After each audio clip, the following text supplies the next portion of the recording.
അങ്ങോട്ട് നോക്കി.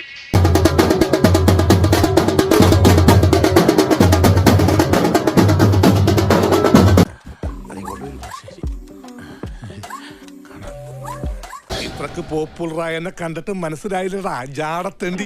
Mind ചെയ്യുന്നില്ലല്ലോ.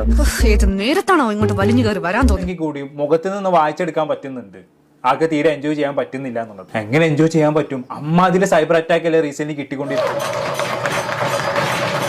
നീലക്കൂൽ entertainments എന്ന് പറഞ്ഞ ചാനലാണ് ഈ വീഡിയോ അപ്ലോഡ് ചെയ്തിട്ടുള്ളത്. ഞാൻ ആദ്യം ഈ വീഡിയോ കണ്ട സമയത്ത് ഇതിന്റെ കമന്റ് ബോക്സ് എടുത്ത് നോക്കിയപ്പോൾ വൻ തെറിവിളിയായിരുന്നു കേട്ടോ.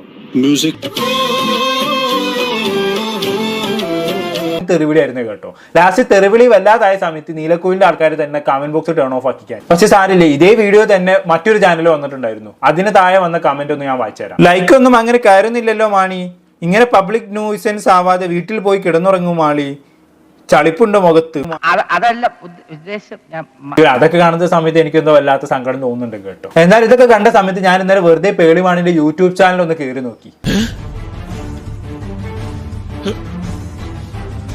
പേളിമാണി റീസെന്റ് ചെയ്യുന്ന വീഡിയോകൾക്കൊന്നും ഒട്ടും റീച്ച് ഇല്ല എന്നുള്ളതാണ്. റീച്ച് എന്ന് പറഞ്ഞാൽ തീരെ ഇല്ല എന്നുള്ളതാണ്. ഞാൻ റീസെന്റ് ചെയ്ത വീഡിയോകളുടെ സ്ക്രീൻഷോട്ട് സൈഡിൽ കൊടുക്കാം, നിങ്ങളൊന്ന് നോക്കി. 3 ദിവസം മുമ്പ് അപ്ലോഡ് ചെയ്ത വീഡിയോക്ക് കിട്ടിയ വ്യൂസ് നോക്കി നിങ്ങൾ, വെറും 41.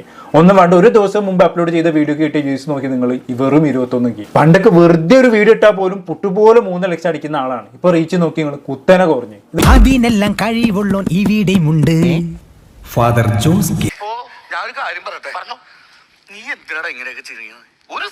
കുത്തനെ കുറഞ്ഞു. ഇതൊക്കെ കാണുന്ന സമയത്ത് ഭയങ്കര സങ്കടം തോന്നുന്നുണ്ട് കേട്ടോ. സംഭവം ശരിയാണ്, വളരെ വലിയ തെറ്റ് തന്നെയാണ് പേളിമാണി ചെയ്തിട്ടുള്ളത്. ഡൽഹി സമരത്തിൽ പങ്കെടുത്ത കുട്ടികളോട് വീട്ടിൽ പോയിരിക്കാൻ ഒരിക്കലും പേളിമാണി പറയാൻ പാടില്ലായിരുന്നു. പക്ഷെ അതിനനുസരിച്ചുള്ളത് പുള്ളിക്കാരിക്ക് കിട്ടിക്കഴിഞ്ഞു. സോ അതന്നത്തെ ചോരത്തിളപ്പിന് ഇപ്പൊ എന്ത് ചോര തണുത്തോ? വേറെ ഒന്നും ചെയ്തില്ല, ഇത്രേ ചെയ്തുള്ളൂ. അതിനാണ് ഇവന്മാർ ഇങ്ങനെ